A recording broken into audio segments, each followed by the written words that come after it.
अस्सलामुअलैकुम। मैं हूँ डॉक्टर मोहम्मद मुकरम शेख और आज हम जिस डिज़ीज़ के बारे में स्टडी करेंगे वो है रूमेटिक सिम्टम्स, रूमेटिक पेन। यानी कि रूमेटिक पेन क्या होता है, उसकी सिम्टम्स क्या हैं, उसके कॉजेज़ क्या हैं और आखिर में उसकी बेस्ट होम्योपैथिक मेडिसिन कौन कौन सी होती हैं। हम इन तमाम चीज़ों को आज स्टडी करेंगे। पहले हम स्टार्ट करते हैं कि रूमेटिक सिम्टम्स क्या होती हैं। These are the 7 types of basic rheumatic symptoms, यानी कि 7 किस्म की जो बुनियादी रूमेटिक सिम्टम्स हमारे पास मौजूद होती हैं। हम उसको वन बाय वन स्टडी कर लेते हैं ताकि पहले तो आपको ये क्लियर हो जाए कि आपके साथ मर्ज़ क्या है। Then further we will decide what should be the best homoeopathic medicine. इसमें जो नंबर 1 कैरेक्टरिस्टिक है, यानी कि सबसे पहले बुनियादी इसकी सिम्टम है, वो है पेन और डिस्कम्फर्ट। यानी कि जिस्म के किसी भी हिस्से में, किसी भी जोड़ में, ख़ास तौर पे ये जोड़ों का दर्द है कि जब हम पेन या डिस्कम्फर्ट फील करते हैं, यानी दर्द महसूस करते हैं या बेसकूनी और बेचैनी महसूस करते हैं, तो समझे कि ये रूमेटिक टाइप ऑफ पेन है।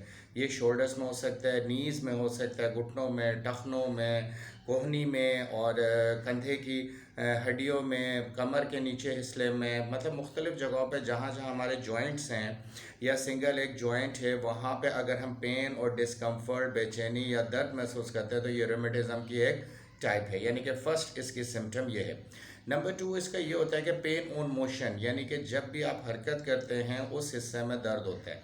किसी भी किस्म की हरकत, चाहे वो चलना है, उसको मूव करना है, ऊपर नीचे करना है, आगे पीछे करना है, हर किस्म की हरकत से यानी कि पेन विद मोशन वहाँ पे दर्द होना शुरू हो जाता है। तो ये इसकी सेकंड टाइप है रूमेटिक पेन की।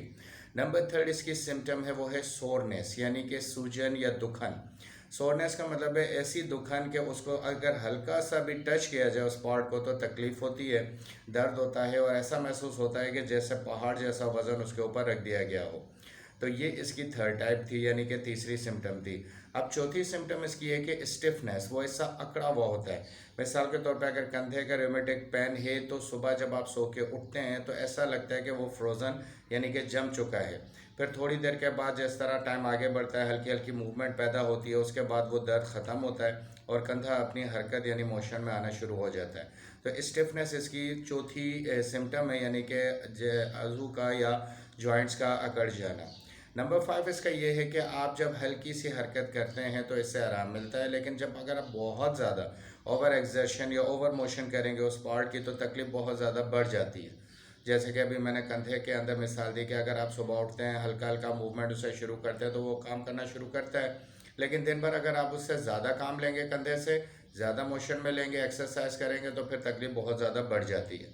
ये तमाम तर चीज़ें इसके अंदर रूमेटिक पेन के अंदर शामिल हैं। फिर नंबर 6 है क्लाइमेटिक एग्रेवेशन, यानी कि मौसम बहुत ज़्यादा असरअंदाज होता है, जैसे नमी वाला मौसम, बारिश का मौसम या ठंडा मौसम, ठंडी जगह, एयर कंडीशन के अंदर बैठना, ये तमाम तर जगहें और मौसम जो है रूमेटिक पेन को बहुत ज़्यादा बढ़ा देता है।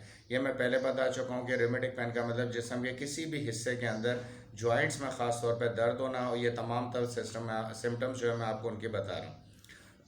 फिर फर्दर इसके अंदर होता है कि ये मसल्स की डिसलोकेशन भी होती है, यानी कि अगर मसल्स अपनी जगह से डिसलोकेट हो जाएं, हल्के से हिल जाएं, तो भी इसमें रूमेटिक पेन स्टार्ट हो जाता है। तो ये बुनियादी चीज़ें थी जो मैंने आपको बताई। एक दफ़ा फिर रिपीट कर देता हूँ ताकि आपको अपनी डिजीज़ का पता लगे। यानी कि पेन और डिस्कम्फर्ट, यानी दर्द और बेआरामी, हरकत करने से तकलीफ़ होना, दुखन होना, अकड़ाहट होना, हल्की सी हरकत आराम देती है लेकिन बहुत ज़्यादा एक्सरसाइज तकलीफ़ को बढ़ा देती है, और मौसमी असरानंदाज होता है इस दर्द के ऊपर। वेल इसके अंदर हमारे पास जॉइंट पेन, जोड़ों का दर्द है, loose motion of its joint, यानी मोशन जॉइंट्स जो हैं, जोड़ जो हैं, अपनी हरकत जो है प्रॉपर तरीके से सरअंजाम नहीं देते।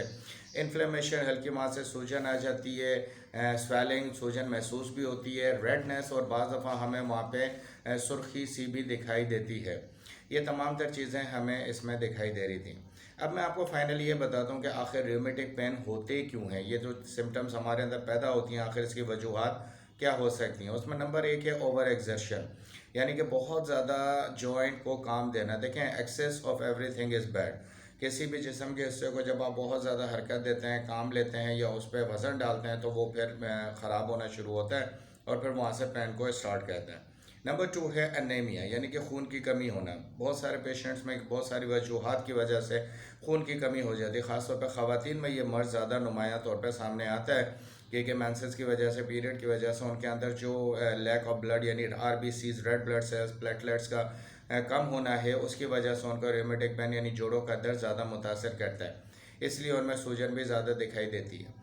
थर्ड इसका कॉज है फैमिली हिस्ट्री, यानी कि आप फैमिली के तौर पर यानी कि आबा व अजदाद से आपको ये दर्द मुंतकिल हुआ है, और अमूमन ऐसा होता है कि ये दर्द ख़ानदानी दर्द भी कहलाता है और एक नस्ल से दूसरी नस्ल में ये दर्द मुंतकिल होता है। फिर इसके बाद एक इसकी वजह कॉन्स्टिपेशन यानी कि कब्ज़ होना, मुसलसल कब्ज़ रहने की वजह से भी हमें ये दर्द होता है, क्योंकि ये आपने प्रोवर्ब सुना हुआ होगा कि constipation is the mother of all disease, यानी कि कब्ज़ उम्मुल अमराज है, तमाम मर्ज़ों के अब ये जो है कॉज बनता है कॉन्स्टिपेशन, कब्ज़ होना। अगर बहुत अरसे तक कब्ज़ है तो भी ये रूमेटिक पेन आपको स्टार्ट हो जाएगा।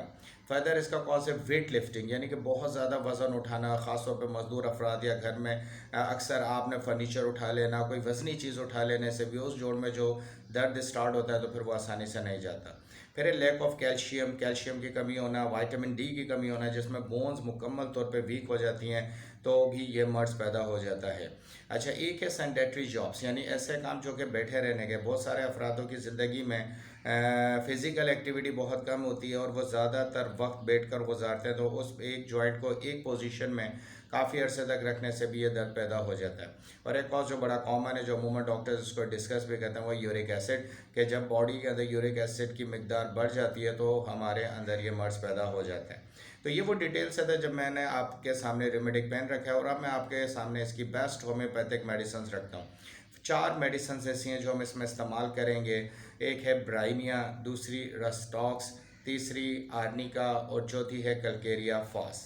ये 4 दवाइयाँ हमने इस्तेमाल करनी है और इनका इस्तेमाल का तरीका सुबह, दोपहर, शाम और रात है। हम इनको 200 पावर पोटेंसी में इस्तेमाल करेंगे और तकरीबन 20 दिन तक हमने इसको इस्तेमाल करते रहना है, और उसके बाद हमने 5 दिन का गैप डाल के दोबारा इसको 10 दिन इस्तेमाल करना है। 10 दिन के इस्तेमाल के बाद फिर हम इसकी पोटेंसी को बढ़ाएंगे। अगर मर्ज में हमें थोड़ा सा फ़ायदा होकर रुक गया है, फिर हम इसको 1 एम पावर के अंदर इस्तेमाल करेंगे। मैं दवाइयाँ फिर रिपीट कर देता हूँ। नंबर 1 है ब्राइनिया, और नंबर 2 है रस्टॉक्स, नंबर 3 है आर्निका और नंबर 4 है कलकेरिया फॉस। सुबह, दोपहर, शाम और रात हम इसके 10-10 कतरे आधा कप पानी में डाल के इस्तेमाल करेंगे। तो ये थी हमारी आज की वीडियो, और उम्मीद करता हूँ इंशाल्लाह इन मेडिसिन को आप होम्योपैथी की किसी भी इंटरनेट की साइट पर स्टडी भी कर सकते हैं। हमारे पास बहुत सारी साइट्स हैं, बहुत सारे पैटर्न डॉक्टर्स हैं, रजिस्टर्ड डॉक्टर्स हैं जिन्होंने इनके बारे में डिटेल लिखी हुई है।